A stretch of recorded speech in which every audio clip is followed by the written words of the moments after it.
నమస్తే. దీది పశ్చిమ బెంగాల్ 3 సార్లు ముఖ్యమంత్రిగా పనిచేసిన తృణమూల్ కాంగ్రెస్ అధినేత్రి మమతా బెనర్జీ ఈ 2026 పశ్చిమ బెంగాల్ అసెంబ్లీ ఎలక్షన్స్లో తాను ఓడిపోయిన, ఇంకా తానే సీఎం, తన పార్టీ ఓడిపోలేదు, గెలిచింది, నేను సీఎంగా కుర్చీలకు ఉంటాను అనే ఒక భ్రమలో బ్రతుకుతున్నది.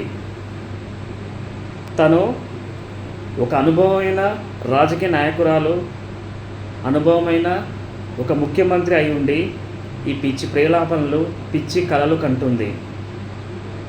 మరి గవర్నర్ ఊరుకుంటాడా? రాజ్యాంగం ఊరుకుంటుందా? కేంద్ర ప్రభుత్వం ఊరుకుంటుందా? అందుకోసమే తను రాజీనామా చేయడానికి, ముఖ్యమంత్రి అధికారిక భవనం ఖాళీ చేయడానికి 7వ తారీఖు వరకు, ఈ నెల 7వ తారీఖు వరకు డెడ్లైన్ విధించారు. ఇక ఆ తర్వాత 8వ తేదీన గవర్నర్ తన అధికారాన్ని ఉపయోగించి రాష్ట్రపతి పాలన పెట్టొచ్చు. తద్వారా మమతా బెనర్జీపై తనకు విశ్వాసం లేదని ప్రభుత్వాన్ని రద్దు చేసి మరో కొత్త ప్రభుత్వ ఏర్పాటుకు బీజేపీని ఆహ్వానించవచ్చు.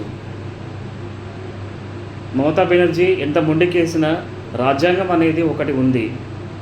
దాని ద్వారా గవర్నర్ తన అధికారాలను వినియోగించి 7వ తేదీ తర్వాత